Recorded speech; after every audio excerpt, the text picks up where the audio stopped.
constant, number of policies. We have Disaster Management Act, we have Disaster Management Policy. Very recently, the Disaster Management Act, was revised this year itself in 2024.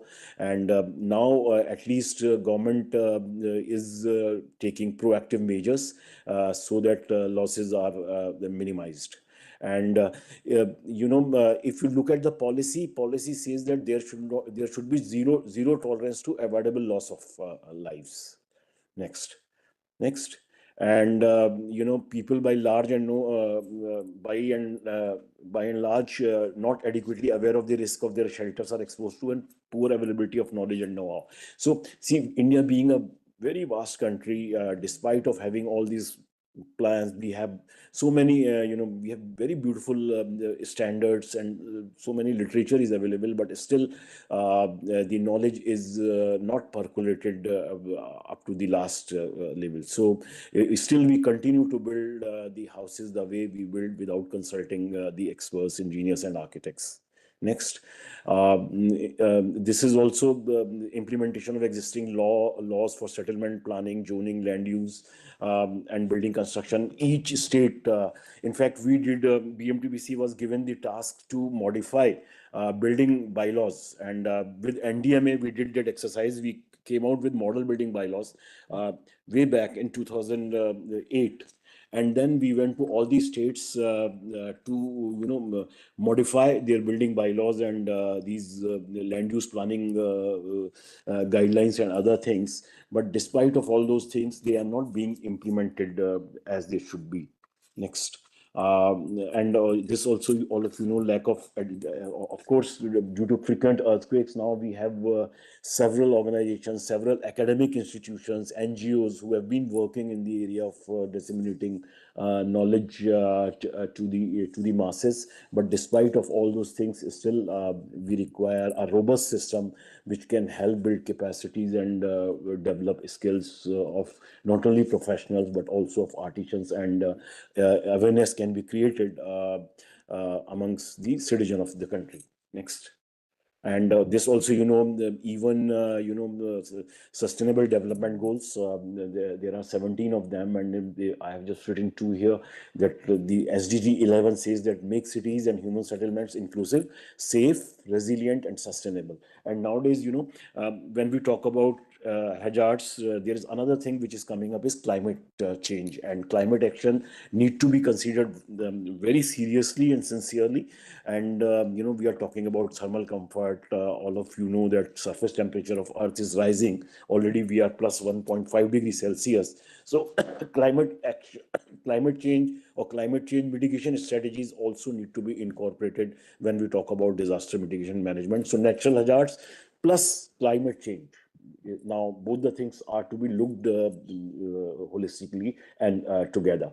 And this SDG, as you can see, SDG 13 says that climate change can increase disasters, and combating it is absolutely vital for our survival and for sustainability. Next.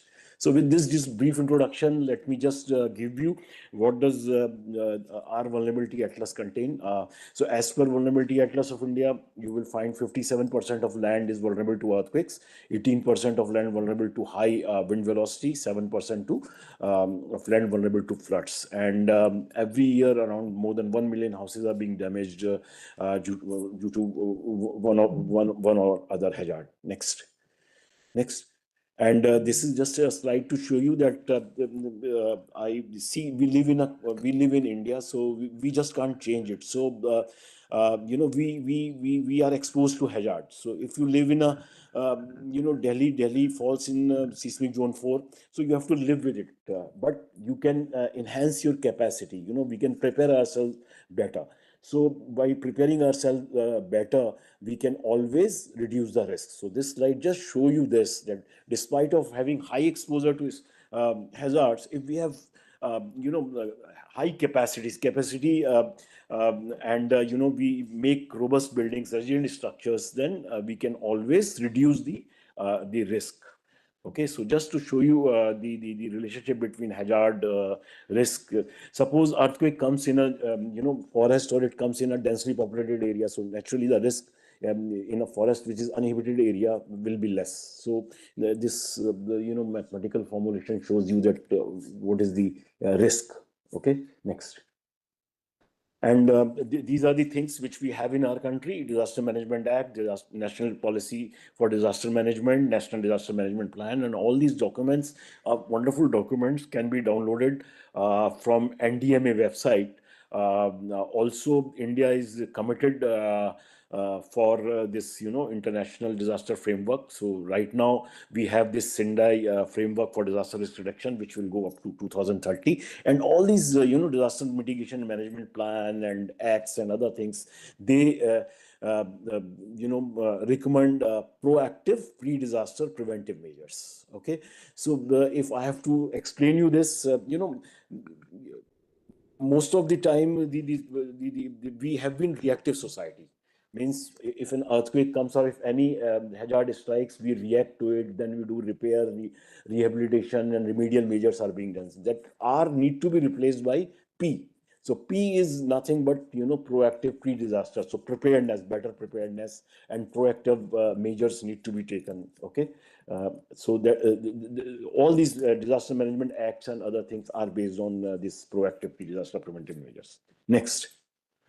So this is our vulnerability atlas of India, and normally, because as I told you in the beginning, that this is a government document, and here we are using the data which is of government. So after every census, so 1997 vulnerability atlas of India was based on 1991 census. Then 2006, 2001 census, and the present vulnerability atlas, which was published in 2019, that was based on 2011. And now all of you know, because of COVID, the data of census is delayed. So once the data comes, we will be coming out with the fourth edition of vulnerability atlas. So 1997, 2006, and this is the third edition, which I'll be presenting to you today. Next. So as I told you that it can be treated as a proactive pre-disaster prevention and mitigation tool. Next.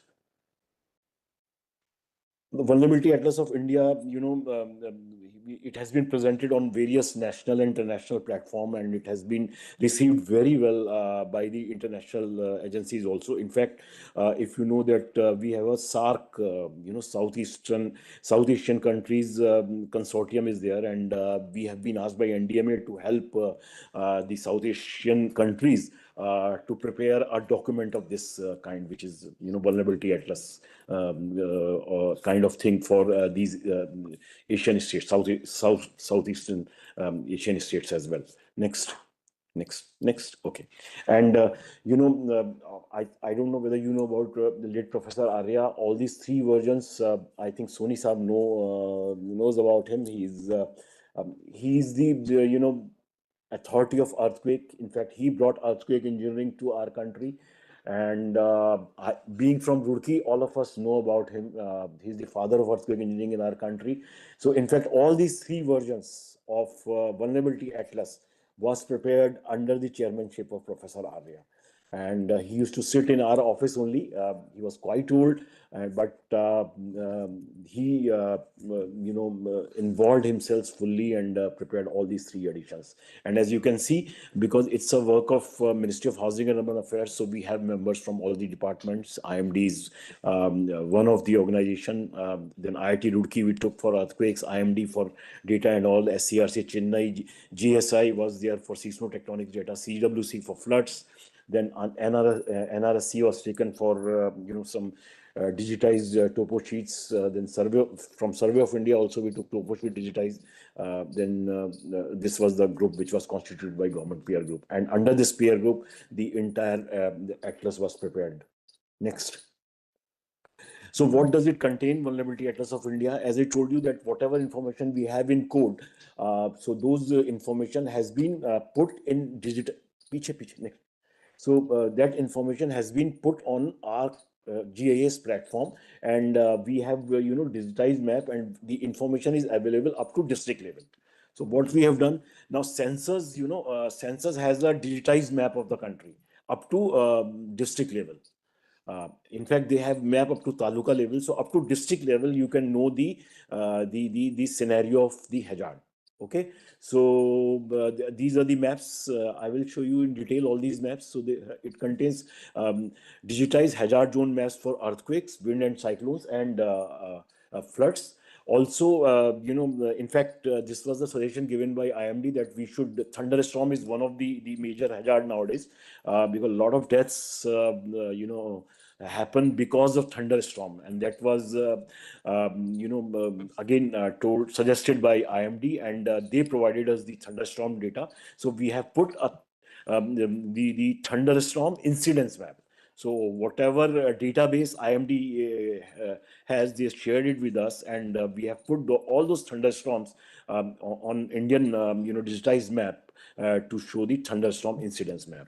Also, vulnerability atlas of India contains district-wise tables of various housing type as per census 2011, and through those housing tables you can find out the risk your house or your building will be subjected depending upon your geographical location. Next. And this vulnerability atlas of India was released by Honorable Prime Minister. And in fact, this vulnerability atlas of India is quite bulky document because it contains India map, then it contains state maps, then it contains district table for all the states. So it's a very bulky document. So Ministry desired that we should have a digital version also of this atlas. So we have we released digital atlas, a digital version of this atlas, and also we have a dedicated website which I'll be showing you, dedicated website of this atlas. So all of you can directly access it, free access to one and all. So you can just access the vulnerability atlas through that website. So 2019, Honorable Prime Minister released this vulnerability atlas. So I just wanted to show you this photograph. And next. And while releasing this vulnerability atlas of India, very interesting thing happened. Honorable Prime Minister said that he was the CM when this 2001 earthquake came, Bhuj earthquake. So that time, and he did refer that vulnerability atlas of India was referred during that earthquake. So I just wanted to show you, while releasing this vulnerability atlas, what did Honorable Prime Minister said. Just play.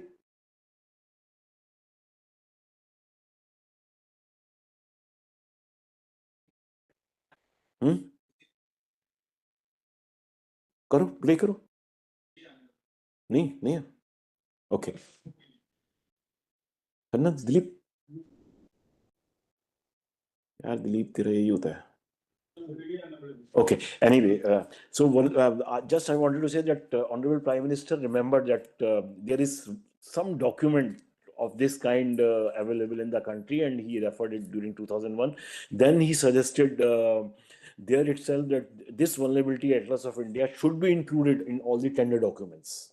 Whatever tenders government is floating, they should include the vulnerability atlas of India as a clause. So then NDMA approached us, and we prepared a clause, tender clause also, so that reference to vulnerability atlas of India is made in all the tenders, and it is being referred whenever you are doing a new project or whenever you are preparing a DPR and others. Next.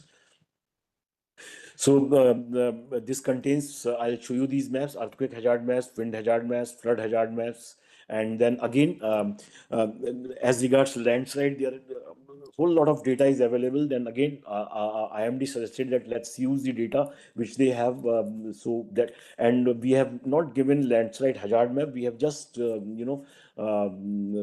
given landslide incidence map. That means whatever landslide database we had, which we got through GSI and IMD, we have just plotted that on India map and on other state maps. I'll anyway show you.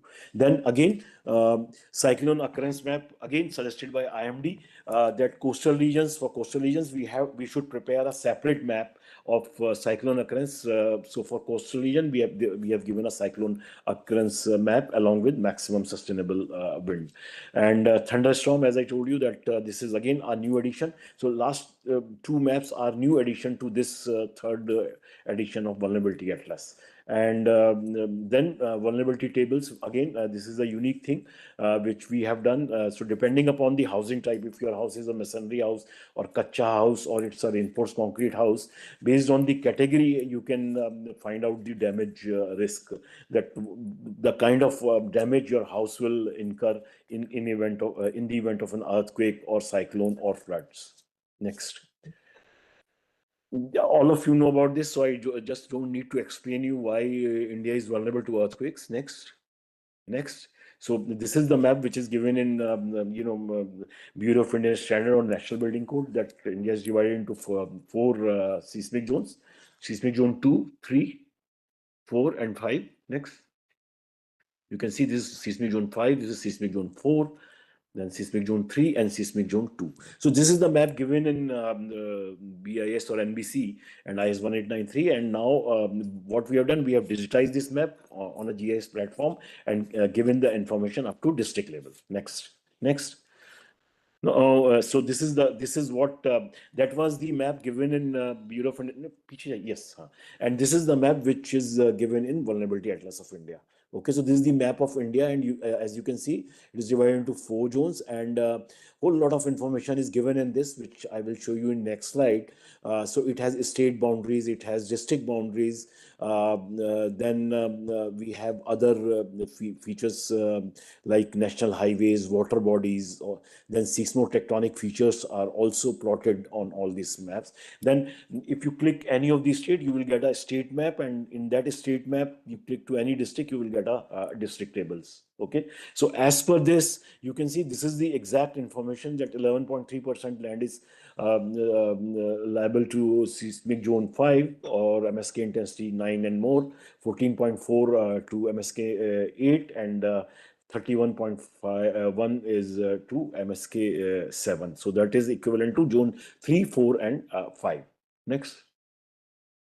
So yeah, this is a state map. So if you, that was the India map, and this is the state map. And as you can see, so it contains seismic zone, it then contains the state boundaries, then epicenter. Again, this epicenter data was provided by IMD. Then from GSI, we have taken the seismotectonic details, and these are the details which are given in all the maps: fault, subsurface fault, shear zone, new tectonic fault, thrust, trench area, suture, normal fault, strike, slip fault. And all this data required if you are if you are designing an important structure, or if you have to generate explograms and other things, then you require all this data. Also, from census, we have taken housing data and population data. Again, the committee desired that this time on the every map, we should put population and housing data as well. So all the maps contain the number of houses that a state has, and the population data also. Also, all these maps, there are other layers like railway lines, expressways, national highways, rivers, and water bodies. So these are the information which is given in each state map as well. Next. So you can see it's a closure look. Gujarat, why I'm showing Gujarat? Because Gujarat contains all the zones, zone 2, 3, 4, 5. You can see here, so red is zone 5, and the other one is zone 4, then zone 3 is the yellow one. So dark yellow is zone 4. Next. This is for Bihar. So for each state, there are 36 states. So all for each state, these kind of maps are being produced, and all these maps also have earthquake data in form of the epicenters. Okay, and again, the epicenter of these earthquakes are represented by the circle, and depending upon the magnitude, the die of that is decided as per the magnitude. So if it's earthquake of more than 8, then it is shown, as you can see here, a red epicenter with cross, that is the earthquake more than 8. So that is Bihar Nepal earthquake, which came in 1934. Next. Now, just for just to update all of you, now we are revising 1893. There is a committee CD 39, which is revising this map, and already now those four zones, zone 2, 3, 4, 5 are being revised, and now this is the latest map which will come very shortly. So now again India is being divided into six, 1, 2, 3, 4, 5 zones: 2, 3, 4, 5, and 6. So another zone is added, which is zone 6. Okay, so I thought I'll just show you this. Next. And whenever this map is published, we will update our vulnerability atlas, and we'll include, instead of 4 zones, we'll put 5 zones. So this is just the again from that latest code. City wise, they have given the zoning also. Next.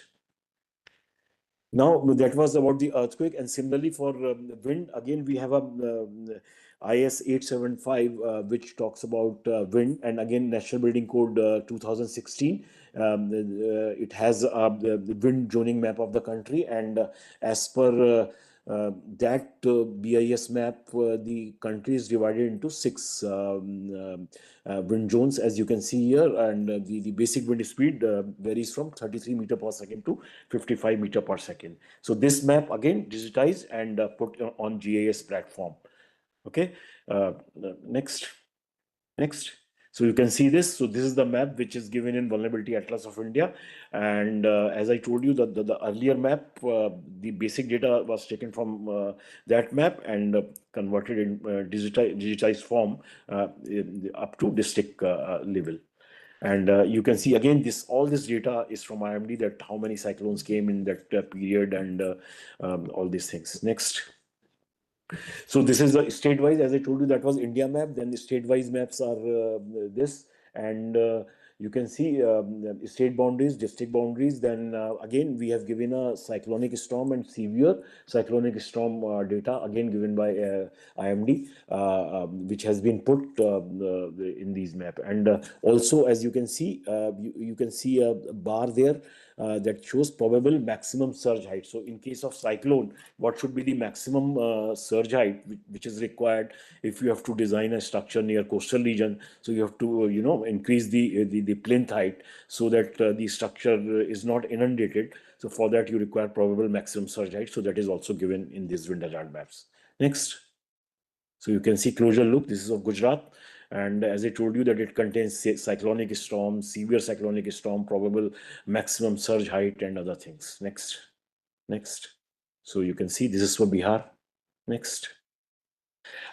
This is a new edition. Again, it was suggested by IMD. So for coastal region, the separate map was prepared, and the committee was of the opinion that since cyclones keep coming in our country in the coastal regions, and they are the ones which are worst affected, so we should give this cyclone occurrence map. So this is for the coastal region, and in this map, instead of wind speed, MSW, maximum sustained wind speed, is being given. Again, this data is not available anywhere else except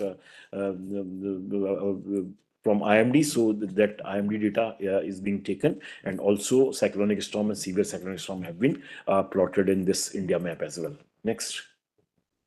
This is the flood map, and for flood, we have relied on CWC. Unfortunately, the flood atlas of India is not being revised by CWC. So we have, since we have to take their authenticated data, so we have just put the whatever data they have. So whatever you see here, that yellow portion means that portion, that area is liable to floods. So this map only suggests you the area which is likely to be flooded in the event of flood. Okay.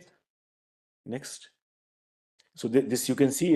So for each state-wise, these maps are being produced. So you can see West Bengal. So you can see majority of West Bengal state is vulnerable to floods, and this yellow portion you can see it's liable to get flooded in the event of flood. And what you see, this blue thing, that is the water body. And in all these maps, as I told you, we have given probable maximum surge height as well. Next. This is for Gujarat, and you can see this yellow portion, that yellow area, which gives you the liable area, which is likely to be flooded. Next. Bihar. Next.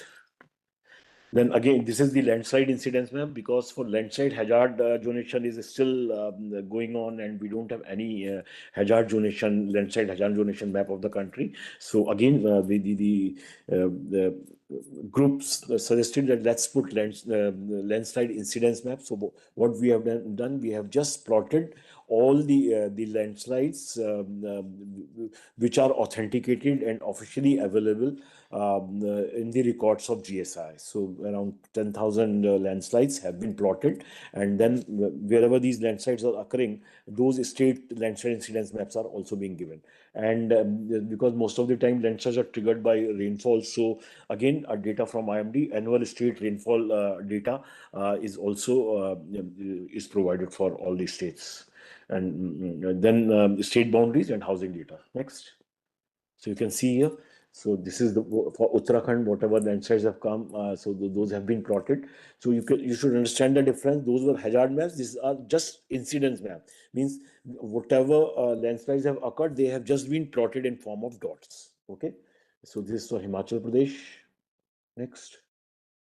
Then this is thunderstorm incidence map. Again, data from your organization.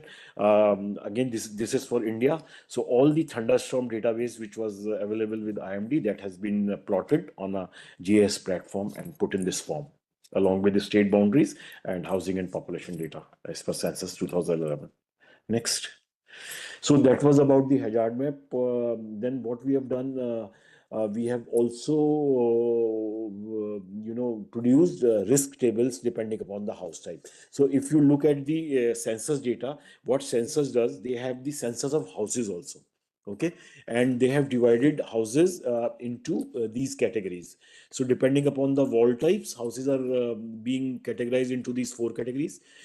Category A, which is the kacha house, you can say. Category B is masonry, brick masonry or other kind of masonry houses. Category C is reinforced concrete buildings. And for each of these types, what we have done, we have produced risk tables. So if your house is masonry house, and if you are living in some district in Bihar, what kind of damages your house will occur, those district tables we have produced, which I'll just show you in next few slides.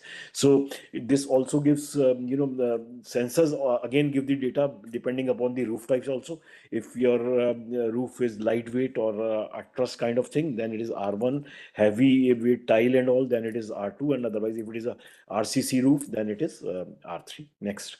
So for each of these type, we have, again the group through the expert database. We have qualitatively assessed that what should be the likely damage to these houses depending upon their type. Okay, so they are divided into these categories: very high risk, high damage risk, moderate risk. And what does it mean? That is also explained in vulnerability atlas. Next. So this is for windstorm. Next. This is for floods. I'll just show you the next. So this is how it looks. That if your house is, suppose, let's see, B is a burnt brick wall. So if your house is having burnt brick walls, then if it is in zone 5, then it will have high level, high damage risk level. So if it is in zone 4, then it will have medium risk level. Okay. And same is with wind, and same is with the flood. So if it is high damage risk, what does it mean? पीछे जाना भैया, just go.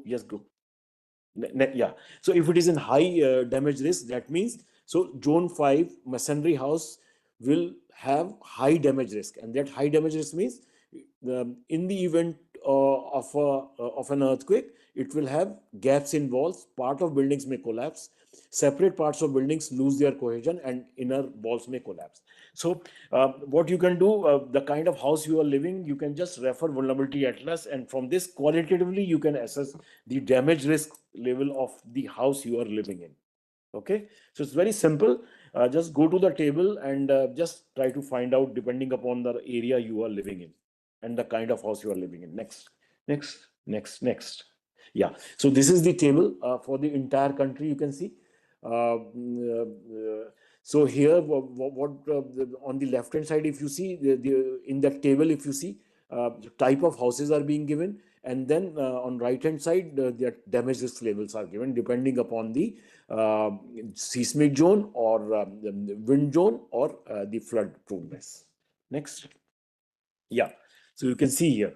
So again, depending upon the wall category, you can see level of risk under earthquake, wind. If you see the right hand side, the table.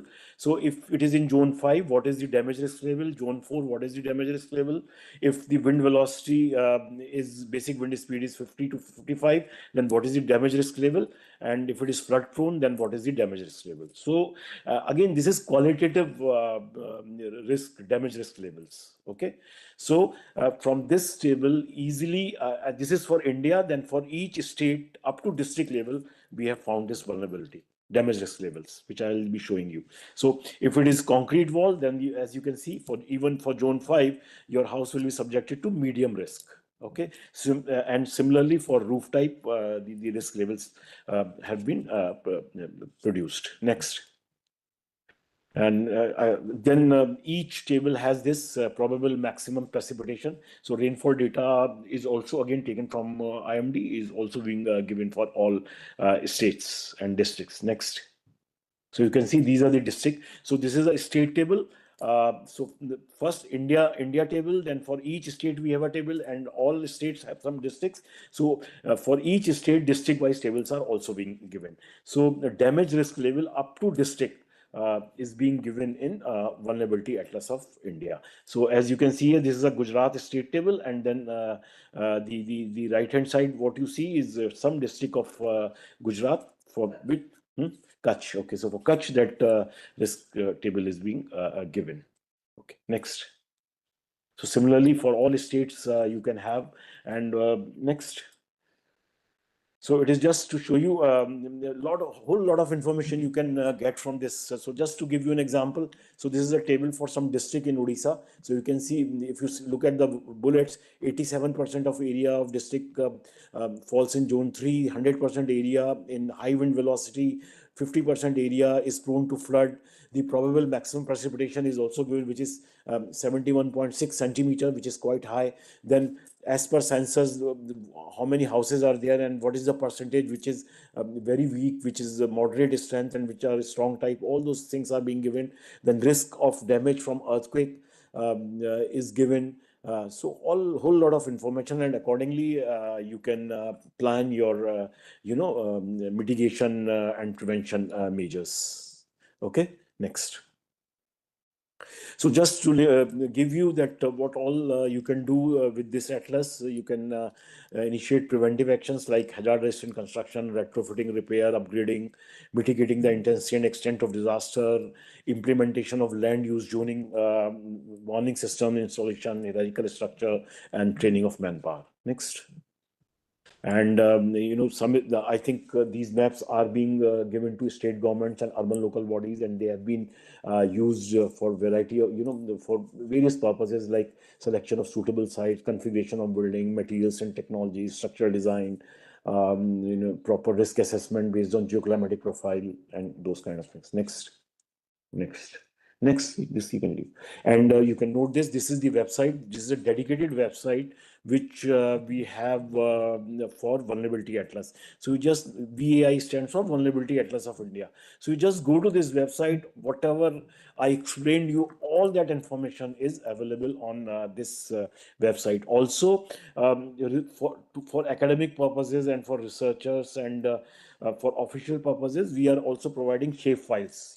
Our GIS shape files are also being provided to researchers if they request us those. Otherwise, PDF documents, all the files you can download from this VAI bmtpc.org website. Also, these earthquake hazard maps, whatever earthquake hazard maps we have given in this vulnerability atlas, they are also being given to NDMA. So on the NDMA website also, you will find these maps only for earthquake hazard.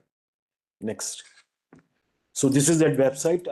It's a very friendly website. I thought I will just show you so that you all are encouraged to see this. So this once you go to that vai.bmtbc.org, this is the welcome screen.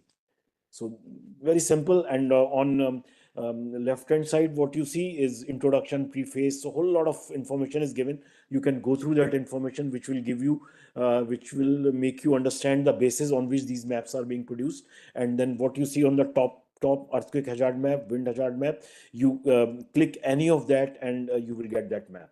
Next. So suppose you click on earthquake hazard map. Next, you will get this earthquake map.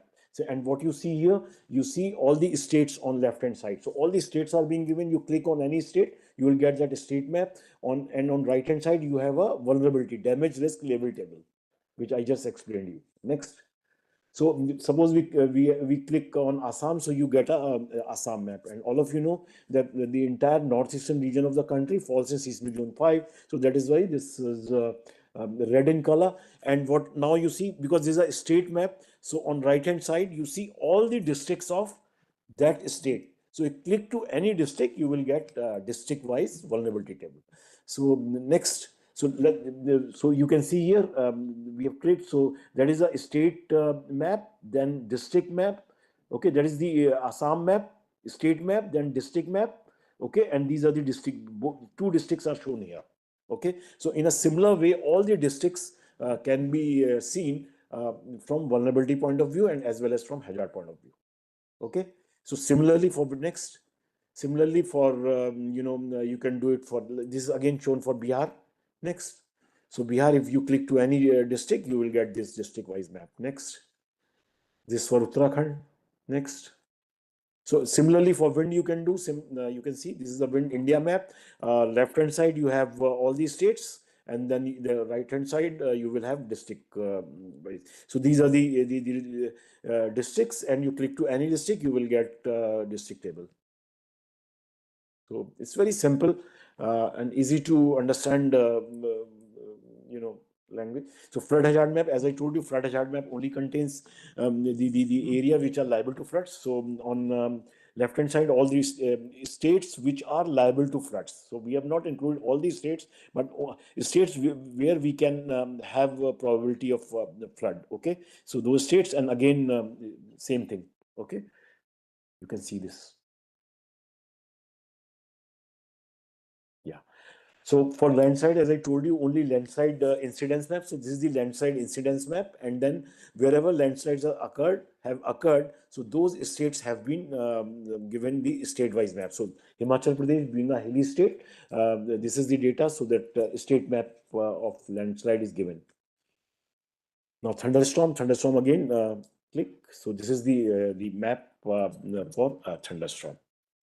So that's all I wanted to say. And when this vulnerability atlas was raised by Honorable Prime Minister, in fact, he desired that we should have a course on e-vulnerability, e-certificate course on vulnerability. So we have started a course, e-course, free of cost course on vulnerability atlas of India, and it is in self-learning mode.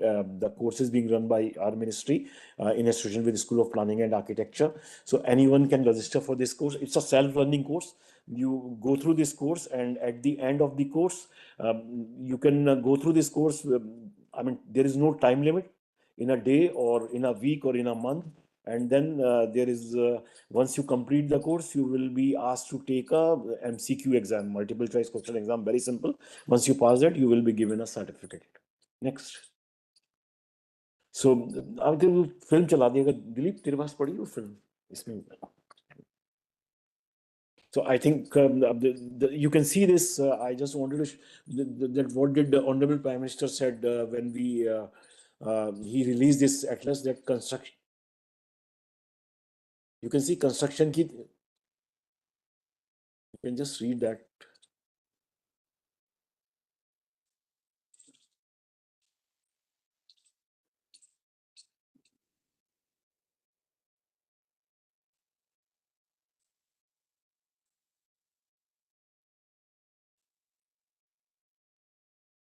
है क्या?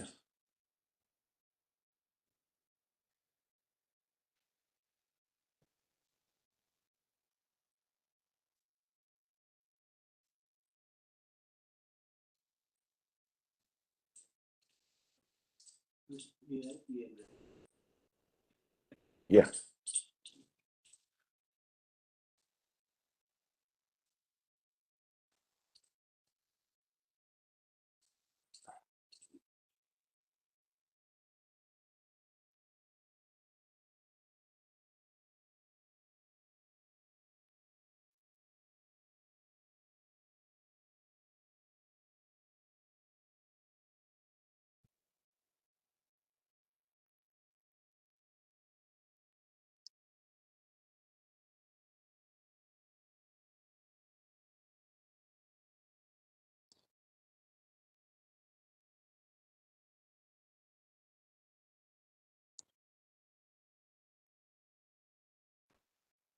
क्या हुआ?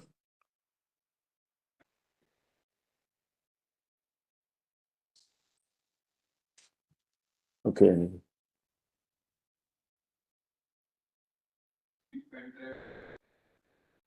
Okay.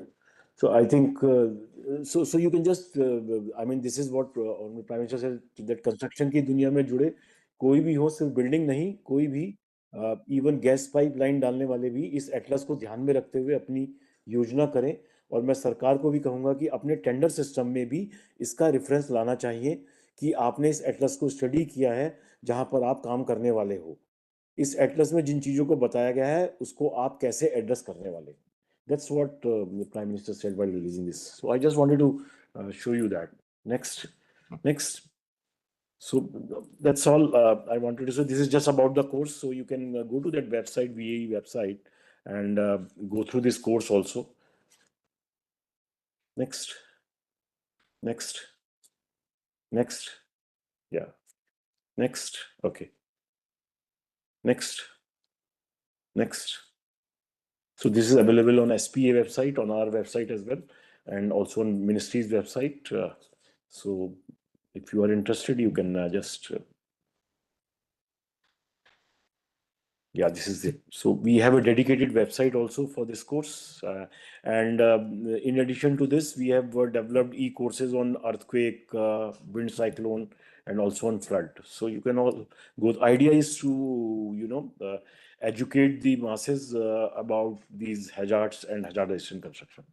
Okay, thank you. I think that will be all. This is the clause.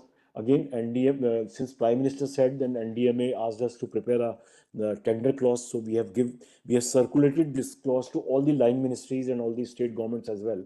That whenever they are doing a tender for any construction project or any infrastructure project, they must include this clause as part of their tender, so that while applying for the tender, the agencies may go through this atlas and try to incorporate based on the hazard profile the measures. Next, thank you. So that is all. Thank you, Munisa. So now we are open for a few questions here. Yeah, any question you can. Actually, sir, this vulnerability atlas will be very useful for IMD also. Actually. Yes. Now IMD is giving forecast, but not only giving the forecast, but also giving the what weather will impact. Okay. So that way, I think we'll also ask our forecasters to go through this vulnerability atlas and even register for this e-course also. Sure. Thank you. And so you have, sir, this housing data and all that. Yeah. So that is also will be very helpful for us to assess what kind of damage weather will do. Okay. Any data you want? Yeah, you can take. This is census data only. Census provides all this data, but if you want, you can take. Dilip, he's the one. He's the person who has prepared this atlas. Mr. Dilip, he's my system analyst.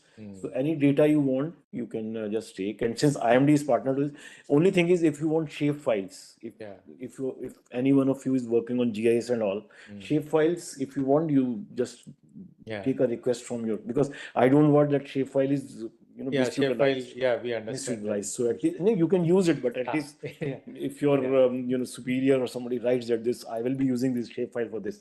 Yeah. Because sometimes it contains information which you cannot, it's digitized, state boundaries, international boundaries are also there. Yes. National boundary, then sea, and also you can take those shape files. Housing data also we can provide you, no issues. Yeah. We took some shape files from Survey of India, and our secretary had to give some undertaking, I think. So that we can give. That is there. So, sir, but how this risk is assessed, actually, level of risk, that this much area is, so is there any objective criteria or? Yes. Okay. Very good question. See, what we have done, that is qualitative. As I told you, damage, what we are saying, damage risk levels. So risk, Still a lot of work is going on, but quantifying the risk is difficult. It can be quantified for a standalone building, but when we are talking about houses at masses, you know, such a large houses and also what you can do qualitatively you can assess. So what the group did, because Professor Arya was involved, and we all come from a University of Roorkee, which started School of Earthquake Engineering, and in earthquakes, what happens when an earthquake comes? Through that only we learn. Okay, so it is often said that earthquake is the biggest laboratory to learn. That is why whenever you take a earthquake course, there will be first lecture will be lessons learned from previous earthquakes. Yeah. So based on Department of Earthquake Engineering, Roorkee, they have documented all the earthquakes. In fact, now whenever earthquake, I think I'm sure IMD also sends their teams. From the entire country, teams are being sent wherever earthquake comes to study that what kind of damage buildings are occurring, and those damages are documented. And so that database is being taken and converted into an expert system. You remember earlier we used to have expert system based on the previous failures you try to find out. So it is a qualitative assessment. And now NDMA has given a project to few IITs, IIT Roorkee, IIT Madras, IIT Bombay, IIT Guwahati. They are trying to, based on our vulnerability. See, so this is a vulnerability atlas of India which we have produced, and now we are. Um, uh, NDMA is asking that let's take it to the next level. Let's quantify. So there is a dedicated group of IITs and CBRI. They are working to quantify risk level. So right now it is qualitative. Idea here is, suppose you are living in a masonry house. You go to your, suppose you are from Bihar or some district. You find you're a masonry house. So from this qualitatively, you can find out that my house, in the event of an earthquake, may suffer damages. So at least a word of caution. You can prepare yourself better. It's qualitative assessment. And I always say qualitative assessment means at least it will warn you, and at least you will take an advice of an expert. See, for repair, for upgrading your house, it is not a simple job. You have to take a advice of an expert. So for that purpose, so that is why we call preparedness. Okay, so it's a qualitative assessment. Yes. In the place of multi-hazard areas such as hilly area, जैसे कि earthquake, landslide, heavy rain, in that area, how the building material is decided? Yes, yeah. Okay. First of all, let me just tell you that now we are also working on multi-hazards. आप समझे? First, we are talking about earthquake resistant construction, landslide construction, this construction. But nowadays, because in India, coastal area we may have earthquake, or a hilly region we have landslide and earthquake. So multi-hazard construction is being talked about. Okay, that is one thing. Secondly, we don't say that building will not suffer loss. There will be damages to the building, but there should not be loss of life. And damages should be minimized. For that, building need to be designed for that purpose. So suppose you are doing in a landslide prone area. So first of all, avoid either you stabilize the ground and then you put your structure, or if it is landslide prone, then you go for pile foundation and all. Okay. And for earthquake, you have various codes, various codal provisions. Those codal provisions can be employed to make your building earthquake resistant. So there is, as such, it's not like a single thing which will say that I will use this material. It's more about quality, workmanship, and the way you do your construction, the way you do your planning, the way you do your siting. So it all depends on multiple factors. So again, this is a misconception that I will use steel and my building will not fall. So it's whole lot of things are involved. Siting, you might have seen during landslides and all, houses just adjacent to the river. If a flood comes and if your house is on the river, the house will definitely fall. So all these factors are to be accounted. And in government, you might be knowing, we are working on the Pradhan Mantri Awas Yojana. So any DPR which come to us, first and foremost thing is they have to write geoclimatic profile. Now it's not only climate also we are putting. Geoclimatic profile means it's a warm, humid, or it's a warm or it's a hot area, and what are the geohazards. and have you incorporated those measures for those hazards? Then, so first thing is geoclimatic profile of that region. So any project, any DPR, any proposal, there is a circular from Ministry of Finance that any DPR, any proposal you bring, it must have first thing geoclimatic profile. So based on that, you can select. Okay, so there is no one material. Like people say, steel is very good. Earlier we used to say concrete is very good, RCC. But what happened during the Gujarat earthquake? Buildings in Ahmedabad, multi-story apartments, they suffered damage. They collapsed rather.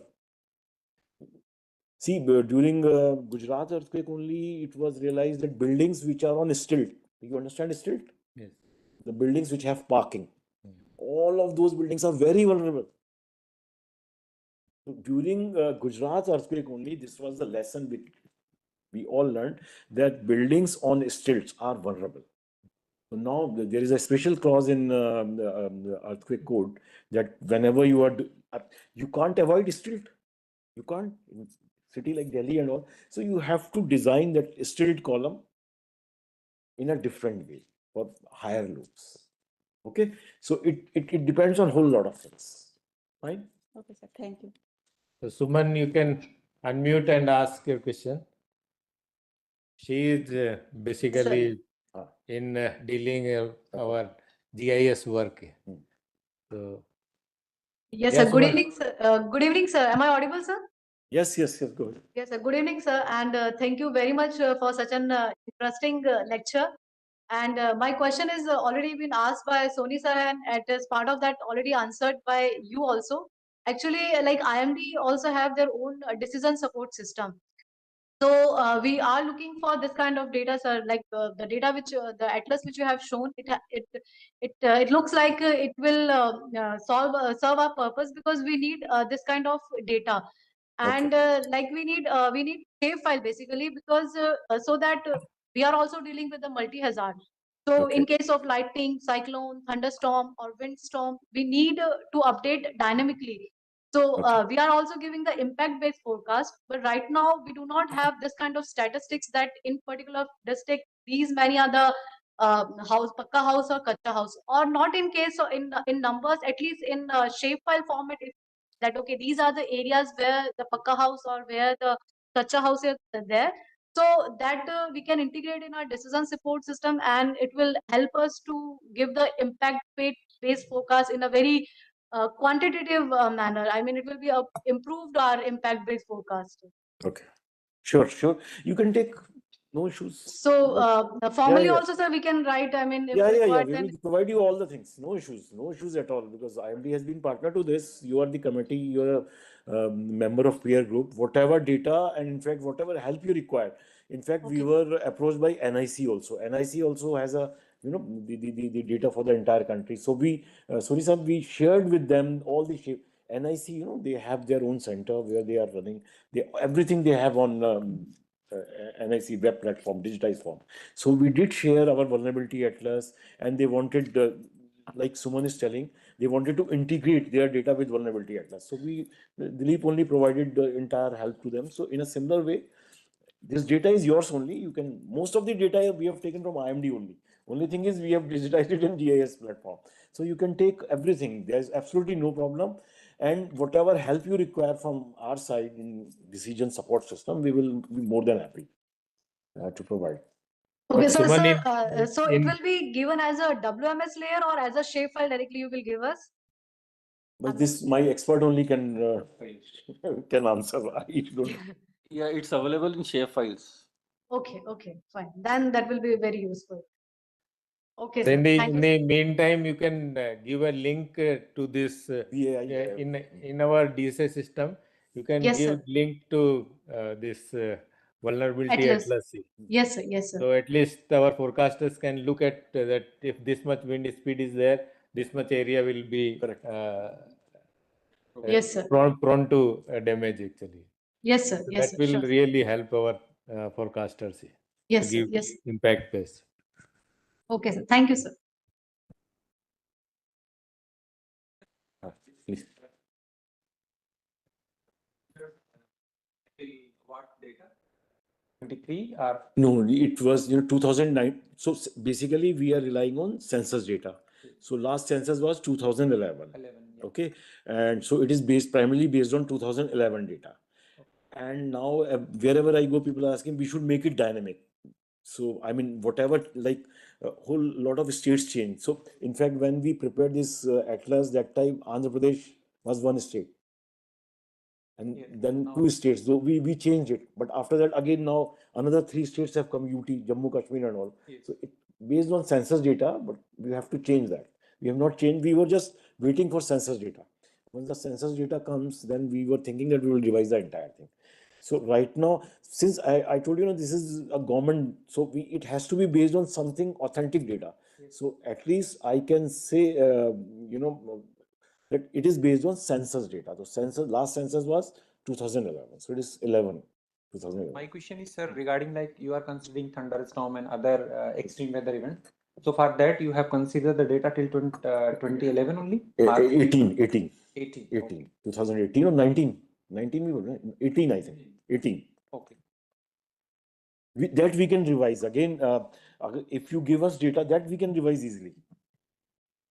The data now, I think 6 years have passed, so that we can do that also. Sir, as it's about means 1 decade we are ago from 2011 to today. So what kind of means changes you are expecting, or means you can just highlight? So again, see, again, I am a deep admirer of Professor. When Professor Arya produced this atlas, see, my specialization is also earthquake engineering, and I also used to say that what is there in this document? What we have done, we have just collated the information taken from other organizations. But as this atlas, first atlas came in 96, 28 years. No institution, no organization has produced a document of this kind. Are you understood? So now I have been asking, this is one thing. Now it has to be taken to a next level. Like you said, quantifiable damage risk. That kind of thing. Landslide hazard. There were a lot of discussion, a lot of people came to us from NIDM and others that we will give you landslide hazard map. Then we said nothing doing, it's a government data. Unless we have authenticated government ratified hazard zonation map of landslide, we will not give. So then committee decided, in fact, IMD and GSI, they said, let's put landslide. That will at least serve the purpose, at least the users will get to know that this is the area where landslides are coming. So landslide hazard zonation map, then quantifying the entire thing. Right now it is qualitative. And we are relying on, see what the basic data, hazard data we have taken for earthquake from earthquake hazard, this earthquake code. Then IMD only has produced that, hazard map, earthquake hazard map, PGA and all. But that map is also not authenticated kind of thing. So those kind of things, when quantifiable things, hazard map of India, earthquake hazard map is again kind of qualitative. So all these things need to be quantified. So that is the next level. And as I told you, NDMA has very recently, we are also part of that project. They have given a project, it's around 100 crore project to CBRI and 5 IITs, IIT Madras, IIT Bombay, IIT Guwahati, IIT Roorkee, to take this vulnerability atlas to next level, where you have damage risk, quantifiable damage risk, hazard risk. In right now it is called zone 2, zone 3, zone 4. What you will understand from zone 2? So zone 2 means this much acceleration, this much this, what is the probability and all those things. So those kind of maps. How this microzonation data? Yes, microzonation also right now, see, once it is accepted at the government level, then we can produce. See, the best thing is this is dynamic in nature. We have shape files, we have everything. If we get data, we will just reproduce these maps because we have boundaries and everything. All we require is data. So like microzonation also was talked about, like seismic microzonation, he said it rightly. Once we have, right now this is not microzonation, this is macrozonation. We have, for the entire country, we have only 4 zones. So microjonation, once that microjonation map comes, you understood that Delhi is in zone 4. What does it mean? We all know Trans Yamuna area is much vulnerable. Then Delhi University area is rock outcrops, so less vulnerable. So if we have a microjonation of Delhi, once that map comes, then we will include. So that is the next level. So microjonation, as you very rightly said, microjonation maps. Okay. Any other? Sir, Hmm. it's building construction and building material are very important for energy efficiency. Hmm. So do we have such type of plans in our building code, or that such building material should be used for weatherproofing and so that energy can be Yes. saved? Okay. So this is nothing to do with vulnerability atlas. Yeah. So what we have done, I told you now, I wanted to tell you this. When, 10 years back, when we were studying, or we were, talking about disaster mitigation management, it was talked standalone, earthquake, landslide, multi-hazard. But nowadays, these hazards plus climate change. You also, anything you do, thermal comfort is needed now. Isn't it? Thermal comfort is needed or not? So everywhere you go to NDMA, they are saying earthquake, whatever hazards I showed you, plus climate change. So when we talk about climate change, we are talking about decarbonization, net zero, energy efficiency, thermal comfort. So in like Pradhan Mantri Awas Yojana, we have just launched 2.0. You might have heard in October, because Pradhan Mantri said that we have to make 3 crore houses. So in that we have written, earlier we used to write resilient houses. Now we have resilient, thermally comfortable houses, energy efficient designs. So these things are being now included or being considered by planners, architects, engineers, that let's make houses which are sustainable. Like NBC is also being revised. National Building Code will come in 2000. So there we have a chapter on sustainability, energy efficiency. Then Bureau of Energy Efficiency has come out. I don't know whether just for you, they are coming out with a code. You might have heard of ECBC, Energy Conservation Building Code of the country, which is published by Ministry of Power. Now they are coming out with ECSBC. It will be released just in few days, in a month or so. Energy and Sustainability Building Code, ESBC, Energy and Sustainability Building Code. So that will cover all these things: green buildings, greenhouse gas emission, carbon decarbonization, thermally efficient buildings. B is also thinking of working in the area of eco-living. You said, no, we talk about ACs, we talk about TVs and all. We have 3-star rating, 4-star rating. In a similar fashion, government is considering that why don't we label the materials, eco-labeling of materials. So a lot of thinking is going on, because climate change, otherwise, you all know. So those things are being considered now.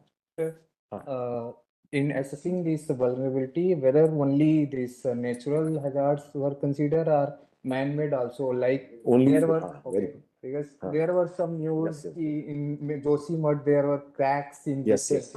So during like last 2 decades, so many mega projects is going on in the country. So many houses and peoples are vulnerable due to that activity. So whether that is also available, like vulnerability map, vulnerability due to these projects, and other thing is like whether that industrial setup, so many industrial setups is going on. And one incident happened in 1994, this Bhopal gas tragedy. So like this gases like emitted, and then Chemical so many disasters. people like died. So whether that is also available, like which industry is more hazardous, and how many people may affect if any unfortunate incident happened like Bhopal gas tragedy. Okay, so ours is very limited. It is, I have shown you earthquake, wind and cyclone, and landslide incidents, and flood. For flood also, CWC आपने पूछा ना जैसे flood map is 1994. They have, because it's flood map, the CWC is dependent on state flood atlas. State flood atlases are not being updated. So this is only for three hazards: earthquake, wind, and landslide. Okay, and flood. With regard to the other disasters, NDMA, they are publishing guide constantly. You go to NDMA for chemical disasters, they have a guideline. For heat stroke, urban heat island effect, they have a guideline. But hazard zonation for these man-made hazards, long way to go. And my problem is like yours. IMD can publish only that data which is authenticated or which is of government.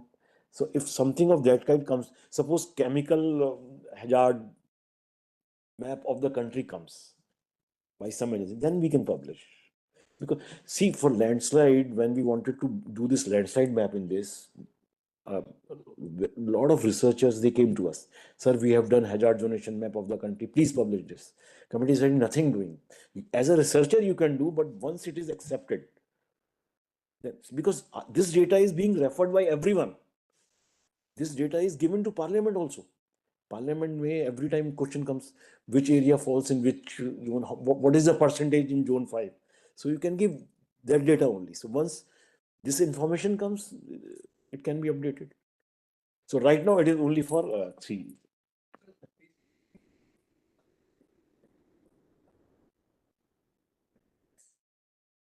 मेरे से मत पूछो यार.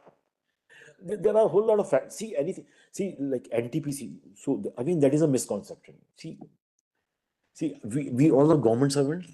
I have deep regard for government servants. We will never do anything wrong. आप जानते हैं क्यों? Because you are answerable till your death. Let me tell you, I work in earthquake field. I can be called by government anytime before I die, isn't it? So, like NTPC is doing, do you think NTPC will just like that excavate without doing anything? I don't think so. So it was land subsidence. And see, for me, the major problem, if I have to say, I'm not an expert, major problem in hilly region is drainage. See, आप दिल्ली में आप मान लीजिए, suppose if you are in a hilly region, you construct a building, so natural drainage you are stopping, isn't it? बरसात का पानी कैसे? Why we are having urban flooding nowadays? बरसात का पानी कैसे जाता है? It has a natural drainage, ना? Once you construct a building, you are obstructing a way. So natural drainage channels. Drainage channel समझे ना? नेचुरल ड्रेनेज चैनल मतलब आप गांव में सब रहे हैं, पानी आता है और चला जाता है ना. अब आपने वहां बिल्डिंग बना दी, यहाँ बिल्डिंग तो जम जाएगा पानी. So natural drainage channels are being blocked because of rampant construction, isn't it? Without any planning, we construct buildings, we make higher plinths. Because of that, all drainage, natural drainage is being blocked. And hills, what happens? Plain area is fine, but hill is founded on certain rock. So that area, उसमें क्या होता है? Once your soil is saturated, its bearing capacity is reduced by 50%. Suppose you have a dry soil, and if you fill it with water, the bearing capacity of soil is reduced by 50%. आप समझे बात? So once there is no drainage, that water will accumulate there. So the bearing capacity, so land subsidence will take place. And that is what was happening there. Because all urbanization is a big problem. And I don't know, I live in Roorkee, there is no land, so everybody is coming near to floodplain.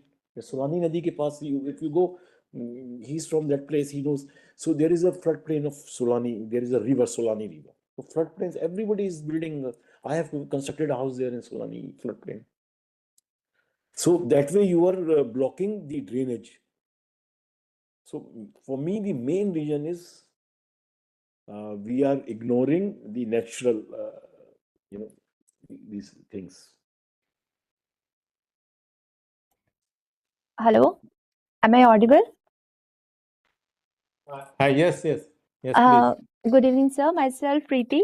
Sir, actually, I have a question. If, as per your opinion, if data is available, so what should be the minimum period to update the vulnerability atlas of India, and whether it will be same for all type of hazards like cyclone, thunderstorm, or earthquake, or it will be different? It will be different now, depending upon the data. It will be different. We can do it within no time once we have data. Okay, so means there is no like 2 years, 3 years. As and when the data will be there, it should be updated. Yes, yes, yes. Okay, sir. Only thing is we have to follow these. Like suppose now I want to come out with a new atlas, so I have to follow the protocol of ministry.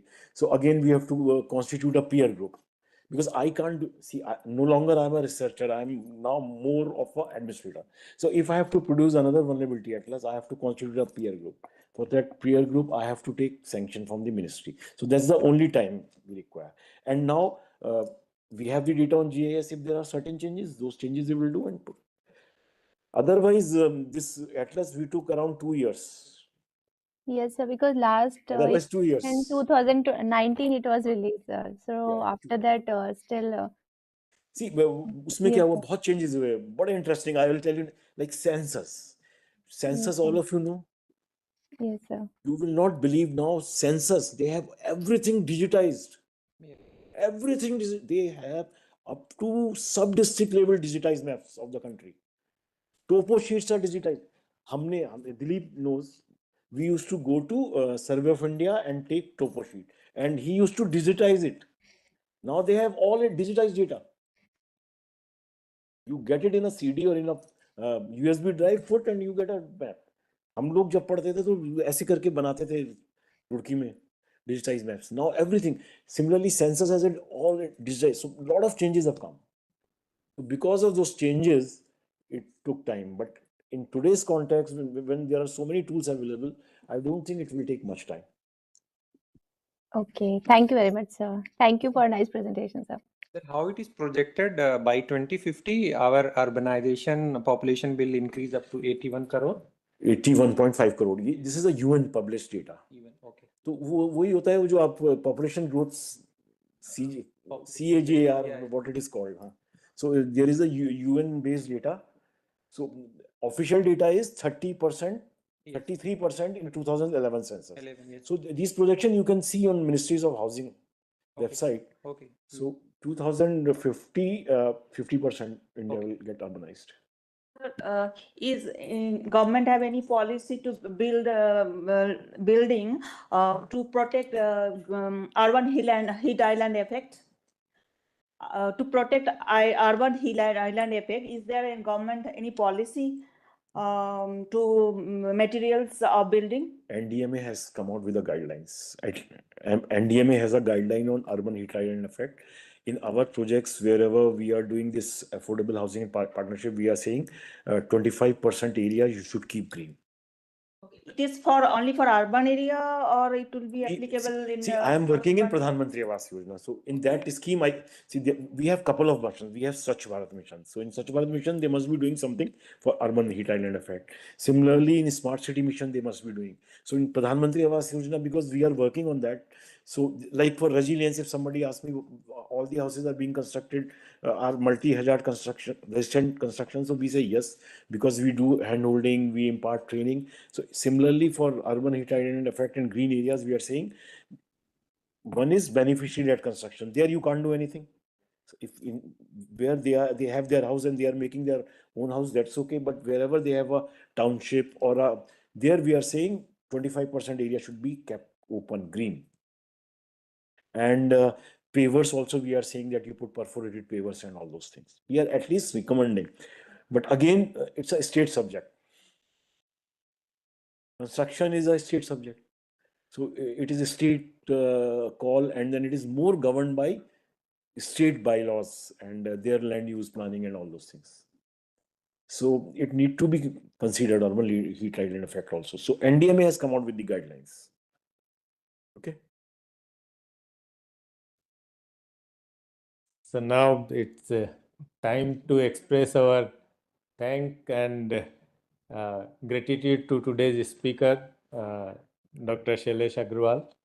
And on behalf of India Meteorological Department and on my own behalf, we express our thankfulness to Dr. Agarwal for kindly sparing time with us and agreeing to deliver this very important lecture. So on behalf of India Meteorological Department, we present a memento to Dr. Agarwal.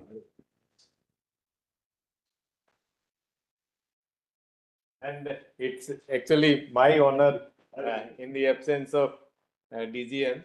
So in fact, मैं खुद लग रहा है कि मैं खुद सम्मानित हो रहा हूँ.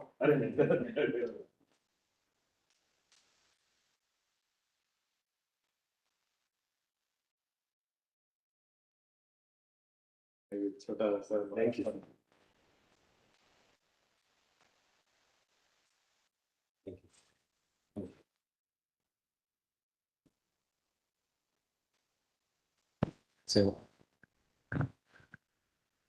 So thank you all the audience for being with us. Tomorrow again we have 2 more lectures from Director Hong Kong Observatory and 1 more lecture by another aviation expert. So there are 2 lectures tomorrow. So we request all of you to come again and join these 2 lectures here. So maybe before 15th of January, we'll be having the last 2 lectures tomorrow.